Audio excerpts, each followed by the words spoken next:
Masya Allah, kota Gaza di Khan Yunis. Manusia yang sangat berbahaya, ya, resikonya sangat tinggi sekali.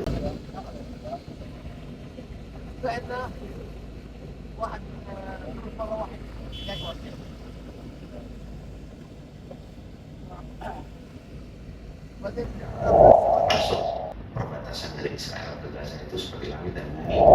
كيف حالك؟ ما اسمك؟ اسمه؟ إن شاء الله. إن شاء الله. إن شاء الله. Assalamualaikum warahmatullahi wabarakatuh. Waalaikumsalam. Apa kabar semua? Salam sehat untuk kita semua. Kembali lagi dalam podcast RSBM Universitas Andalas. Bersama saya Afifah yang akan memandu jalannya podcast kali ini. Bagi teman-teman yang sudah bergabung dalam podcast kali ini, selamat datang, selamat mendengarkan. Pada kesempatan kali ini, kita kedatangan seorang aktivis yang akan membagikan cerita dan pengalamannya selama bertugas dan membantu saudara-saudara kita yang berada di Gaza, Palestina. Istimewanya lagi, narasumber kita kali ini, beliau adalah aktivis sekaligus Direktur RSBM Universitas Andalas. Langsung saja kita sapa beliau, yakni Dr. Gigi Harvindo, spesialis bedah mulut. Halo dokter, selamat pagi. Selamat pagi, assalamualaikum Uni Afifah dan teman-teman pemirsa podcast RSGM. Viva mau nanya nih dok, banyak juga titipan dari teman-teman semua. Viva izin bertanya ya dok, banyak titipan pertanyaan dari teman-teman sekalian. Iya. Viva izin bertanya ya Siap. dok, apa sih dok yang mendorong dokter untuk melakukan kegiatan kemanusiaan di Gaza? Pertama, saya ingin mensyukuri nikmat yang Allah berikan kepada saya sudah ditutupi ilmu sebagai dokter spesialis bedah mulut dan observasial, diberi amanah pekerjaan sebagai direktur, memiliki istri yang juga bekerja, anak sehat, begitu ya. Jadi mensyukuri nikmat itu dan sekaligus ingin beribadah kepada Allah. Saya juga banyak dosa, amal sedikit. Nah, ketika tawaran ini datang, kenapa tidak saya terima begitu sebagai bentuk rasa syukur saya. Dan saya kebetulan memang sejak dari mahasiswa itu memang saya sangat sensitif dengan isu Palestina ya. Saya bahkan anak kedua saya beri nama itu Gaza. Artinya memang saya sudah punya keinginan kuat untuk bisa memberikan dukungan kepada saudara kita di Gaza itu ya sejak mahasiswa sampai hari ini. Jadi ketika tamat itu datang, wah bismillah, saya terima insya Allah. Jadi itulah awalnya ingin menolong juga ya keluarga kita semua yang selalu kunci Allah. Oh gitu ya dok. Kalau boleh tahu, dokter ditempatkan di rumah sakit mana ya dok? Saya dengan tim 5 orang yang tim berdua itu ditugaskan di rumah sakit Nasser Medical Complex namanya, itu di Gaza Selatan, tepatnya di Khan Yunis. Begitu nih. Dokter ceritakan nggak dok, gimana kondisi warga Palestina selama di sana? Kondisinya sangat menyedihkan. Kami tidak pernah mendengar bom dan drone itu berhenti untuk meledak dan berputar di sekitar kami, sekitar rumah sakit dan sekitar. Dan pasti drone itu mengobservasi atau mengamati semua warga Gaza gitu. Jadi kondisinya seperti itu, bom tidak pernah berhenti dan bom itu selalu menyasar warga sipil. Belum pernah kami melihat ada pejuang Hamas atau brigadir sayap militernya kena bom gitu atau dirawat di rumah sakit karena kena bom. Jadi memang yang ada kami saksikan di mata kepala kami sendiri memang kondisi yang sangat menyedihkan warga Gaza. Mereka makan kurang gizi, nggak ada protein sama sekali. No meat, no chicken, no fish, no egg, nggak ada telur, nggak ada ikan, nggak ada ayam, nggak ada daging sama sekali. Jadi mereka cuma makan tuh nasi Arab sama roti-roti Arab itu nggak ada gizi. Jadi menyedihkan dan menyedihkan. Sangat menyedihkan ya dok. Terus kan dok, dokter kan di sana perginya bersama tim. Ya. Kalau boleh tahu berapa orang ya dok? Ada 5 orang. Yang pertama ketua tim kami Profesor Basuki, spesialis bedah ortopedi. Kemudian beliau membawa istrinya spesialis obstetrik ginekolog atau kandungan. Kemudian ada dokter spesialis anestesi dari Bengkulu. dokter Nikolis, kemudian ada dokter gigi umum, dokter gigi Salvino dari Cianjur, dan saya 5 dokter mulut. Jadi ada 5 orang. Berarti daerahnya cukup berbeda-beda ya, Dok? Iya, berbeda-beda dengan yang profesional kita dari Jakarta. Kalau boleh tahu ya, Dok, kegiatan apa saja yang sudah dokter lakukan bersama tim selama di sana? Ya, kami begitu datang, kami ditempatkan di rumah sakit dan kami diinapkan juga di rumah sakit dengan harapan tujuannya tidak jauh di tempat bertugas. Jadi kami bertugas di 3 tempat, itu di kamar operasi, di poliklinik rawat jalan, dan di emergency room. Gitu ya. Jadi bergantian itu, bergantian dan kita mensupport medis lokal. Jadi kira-kira begitu. Di poliklinik ada, di kamar operasi ada, dan di IGD juga. Berarti emang ada bagi-bagiannya ya, Dok? Iya, betul. Kasus yang terparah yang pernah dokter temui di sana apa aja, Dok? Kalau contohnya kasus apa gitu? Iya. Ya, ini yang saya juga sudah ceritakan sebelumnya.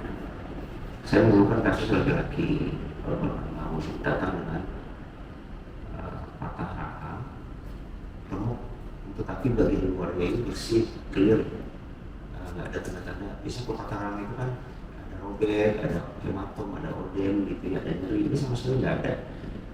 Ini mulus, tapi ada lubang kecil yang katanya itu serpian bom, tapi kecil sekali, nggak mungkin. Kalau peluru oke lah masuk remuk di dalam, tapi ini kecil sekali. Dan ketika kita operasi, kita nggak menemukan selongsong serpian bom itu, dan tulangnya kalau bahasa medis itu comminuted fracture gitu. Jadi serpian-serpian, tapi anehnya ini mulus gitu. Ini seperti dugaan kami seperti zat kimia begitu ya. Tapi yang kami baru tahu tuh bisa bikin tulang remuk gitu. Jadi patah serpian seperti itu. Akhirnya kami buka, kami operasi itu pakai pasang pen, banyak kan patahnya susah gitu.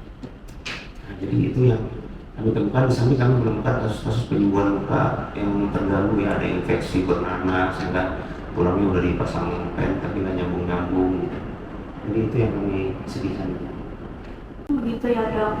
Apa yang dokter lakukan untuk mengurangi kecemasan serta kepanikan yang dirasakan oleh orang Gaza di Palestina?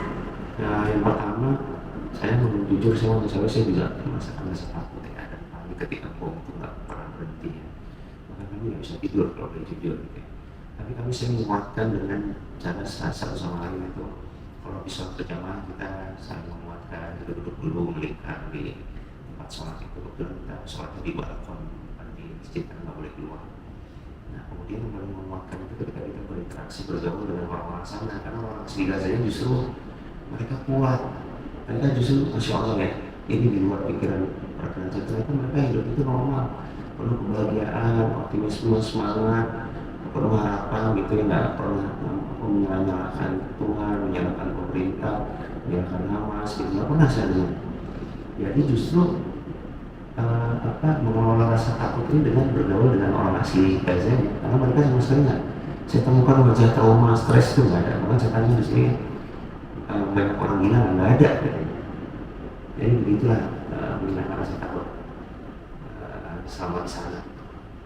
Itu ya, Dok. Aku mau nanya lagi nih, Dok. Untuk gizi dan nutrisi di sana gimana ya, Dok? Soalnya kan yang saya tahu di sana cukup sulit untuk masuknya makanan. Betul. Kalau sudah lagi benar-benar ditutup habis sama Israel, sama penjajah. Jadi yang makannya yang begitu, mereka kurang protein, kurang gizi sama sekali. Yang kami yang paling mewah di rumah sakit aja bisa makan nasi. Bagaimana yang di tenda? Ya itu pun nasi yang tidak pakai lauk sama sekali ya, dari no chicken, no fish, no itu tuh memang betul. Jadi mereka memang saudara kita ini dirasa kekurangan gizi. Makanya kami dorong untuk segera buka pintu perbatasan untuk makanan. Begitu. Oh gitu ya, Dok. Terus kan, Dok, keajaiban apa saja yang dokter temui bersama tim selama ada di sana?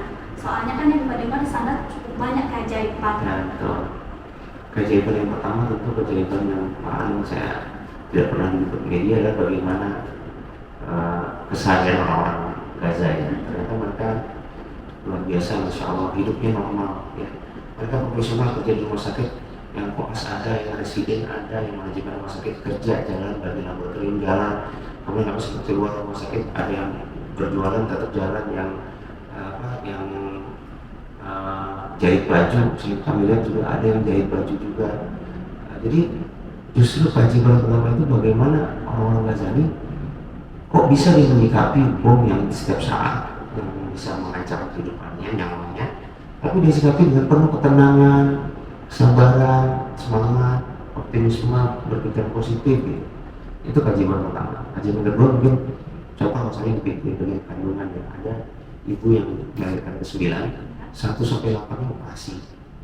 Ini yang ke-9 itu nggak pernah tahu, kata dokter Opcim tim kami itu, saya nggak pernah menemukan ini di Indonesia. Biasanya kalau 3 kali operasi kami sangat tidak melahirkan lagi, tidak hamil lagi. Kami 9. Terus kami misalnya, kami itu donor darah, ternyata di sana donor darah standar darahnya itu banyak. Sampai istri kaget ketika segala fotonya protes, itu kok banyak nanti bikin pusing, bisa pingsan. Tapi kami tidak merasakan pingsan sama sekali. Pusing sama sekali, nggak pernah merasakan pusing sama sekali. Saat ambil darah itu kami langsung kerja lagi, bukan istirahat, dan nggak ada. Kalau donor di sini kan ada susu, ada telur, di sana nggak ada. Habis ambil darah selesai. Keajaiban lagi ya. Terus ada lagi keajaiban, misalnya ketua tim kami Prof. Basuki itu 64 tahun, kan bersepuh dengan istri beliau. Jadi di rumah sakit itu 5 lantai, nggak pakai ini. Itu beliau sehari bisa 2 kali, 3 kali, 2 kali naik tangga itu 5 lantai. Yang saya pun sesak nafas itu harus istirahatnya di lantai ke-3 atau 4. Tapi beliau nggak pernah istirahat. Saya tanya, Prof, bukan sekali latihan ya sama sebelum? Enggak, saya justru di tempat kerja malah biasa pakai lift, nggak pernah latihan. Tapi di sini ringan aja, nggak tahu. Jadi biasanya ini memang banyak keajaiban yang nggak bisa dilihat dengan nalar. Ya bukti ini saja, sejak perang kan 1 tahun lebih, kan sampai saat ini belum bisa dikuasai juga oleh Israel. Kan itu keajaiban juga, karena nggak sebenarnya antara Palestina dengan Gaza dengan Israel kan nggak apalagi sekarang dibantu Amerika itu nggak seimbang sekali. Harusnya selesai itu dalam waktu dekat, tapi mereka bisa bertahan. Itu keajaiban yang masuk di Gaza. Berarti cukup banyak keajaiban di sana ya? Iya, banyak sekali. Terus Dok, momen yang paling mencengkam selama Dokter di sana ada nggak? Yang mencengkam adalah ketika bom itu meledak di sekitar rumah sakit, dan bisa kami lihat dari atas rumah yang kena bom itu sampai asap yang tinggi, sampai warga pun datang merumuni ya, tujuannya untuk menolong yang tertimbang gitu. Agak orang Gaza bomnya masih ini, mereka bukan yang takut tapi malah mendekati. Nah ketika jatuh di dekat rumah sakit, bergetar rumah sakit itu, nah itulah rasanya mencekam ya. Maksudnya rasa rumah sakit pun kena bom sebentar lagi gitu, karena sekarang udah dipakai rumah sakit gitu. Nah terus ketika misalnya ambulannya datang membawa pasien dengan hancur luka kaki, tangan, dan juga kepala, perut, pelvis, nah itu yang sangat menjadikan mencekam gitu. Dengan ada yang warna kakinya abu-abu itu yang Masukin juga yang ini aku rasa ini atau enggak, nah itu yang mencekam gitu. Terus Dok, kalau untuk alat kesehatan atau obat-obatan di sana cukup lengkap nggak? Ketika kami datang ke situ kami cek ya, kami tanya pengajian, ternyata lengkap dan sangat baik, dan kualitasnya bahkan pen yang tempatan tulang itu kualitas nomor 1. Ketika kami tanya siapa yang ngasih ini, jawabannya Allah musta'an. Tapi ada juga bilang dari PBB, dari NGO yang dari Malaysia ada, dari Inggris ada, dari Kanada ada, dari luar semua yang ngasih. Cuma saya bingung kok yang terbaik semua untuk alat-alatnya. Jadi alat-alat untuk 30 hari ke depan sepertinya masih kuat, tapi 30 hari mungkin nggak kuat lagi. Ya, itu waktu kami datang, dan sekarang udah 2 minggu, ya udah 3 minggu. Berarti ya mungkin berapa hari 10 hari lagi kalau tidak ada bantuan. Berarti alat-alat kesehatannya dari Banten ya Dok? Iya gitu. Ada pesan-pesan dokter selama berada di sana? Kalau pesan pertama, saya menyaksikan Gaza ini adalah orang-orang yang very strong. Orang-orang Gaza ini orang-orang yang very strong, dan itu merepresentasikan Palestina secara umum ya. Karena kan kalau di Gaza yang kuat, saya kira secara umum kuat. Dan yang kedua, orang-orang Gaza ini seimbang dunia dan akhiratnya. Saya kira dulu mungkin karena udah ancaman bom itu sebentar, dia pasti ke masjid atau zikir aja, ngaji aja, sholat aja kan. Tinggalkan semua duniawinya, tinggalkan dokter. Enggak, ternyata mereka juga yang dokter jalan, yang koas jalan, yang dagang jalan, yang jahit baju jalan. Nah, jadi mereka seimbang. Akhirnya katanya rata-rata habis Quran. Kami pernah uji perawat yang di UGD, habis Quran itu baca doa kayak Imam di Masjid Raya Sumatera Barat ini. Jadi mereka seimbang gitu. Jadi kesannya adalah di Gaza ini banyak pelajaran yang harus kita ambil, bukan soal hanya bagaimana kita mendukung saja, tapi bagaimana kita menatap hidup dan kehidupannya seperti orang Gaza. Jadi kita menjalani hidup dan kehidupan itu belajarlah dari orang-orang. Jadi banyak ilmunya ternyata. Jadi bukan soal hancuran, bom, genosida, itu saja yang banyak hal. Dengan podcast ini menginformasikan banyak informasi sehingga mereka mengambil hikmah dari. Terus pesannya ya pada teman-teman semua pemirsa podcast RSG Muna, teruslah menunjukkan dukungan kepada Palestina dari yang mulai terkecil, yaitu doa aja udah cukup, itu udah lebih. Apalagi kalau dengan tindakan, dengan infak, sedekah, dengan boykot, itu lanjutkan. Insya Allah itu mulia, sama mulai dengan kami yang datang ke Gaza kemarin, nggak ada beda. Nah, jadi sahabat-sahabat sekalian, teman-teman sekalian, tetap lakukan perjuangan untuk membela Palestina. Bahkan kami aja di Jordan itu ditanya, Mak, saudara di sana, di Indonesia udah boykot belum? Sudah. Udah tutup belum? Kalau kami di sini Tarpot dan Mekri udah banyak tutup. Indonesia gimana? Nah, susah saya menjawabnya. Sebegitunya gitu orang. Padahal tahu Jordan itu dekat dengan Amerika pemerintahnya, tapi rakyatnya justru begitulah perjuangan untuk Palestina gitu. Bahkan di Jordan itu setiap habis sholat Jumat selalu ada sholat gaib dari imam masjidnya itu untuk sholat di Gaza. Diumumkan nanti kita setelah sholat jam pulang dulu ya, ada sholat gaib atau jenazah untuk sholat di Gaza. Nah begitulah dukungan orang kepada Palestina. Jadi hari ini Bapak Ibu, Buddha Uni semua, kita bertanya kepada diri kita, sudah sampai mana kemudian kita kepada Palestina, karena Allah melihat itu saja. Kalau Palestina ini sih Allah sudah selamatkan itu, Allah menjamin dari yang saya ceritakan itu. Sekarang tinggal kitanya. Ya, begitu mungkin kesannya. Baik, terima kasih dokter. Sama-sama, terima kasih kembali. Wah, kita sangat terinspirasi sekali dengan pengalaman dokter. Tentunya kita selalu berdoa untuk warga Gaza Palestina yang ada di sana. Semoga keadaan lekas membaik dan banyak uluran tangan untuk saudara kita yang ada di Gaza. Saya Afifah, selaku podcast kali ini, mohon maaf apabila ada kata yang salah. Sekian yang dari saya, sampai ketemu di podcast-podcast berikutnya. Wassalamualaikum warahmatullahi wabarakatuh.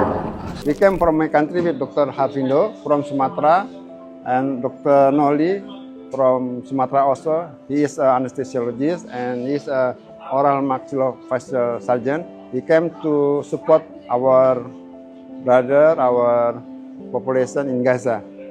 I think the doctor and the procedure is well prepared and planned. So we support. If there is something not run continuously, we support them. We support the doctor, we support the nurse, and we support anything we can do. I think 24 hours. If there is some bombing, we go to the downstairs, check the emergency department. If no patient, we check the emergency orthopedic. Also, we went to the orthopedic for close fracture, like this. And maybe like yesterday, we went to the rehabilitation unit. And today, in this morning, we donated our blood for our brother in Gaza. Maybe a little of our blood can support the Gaza's inhabitants population.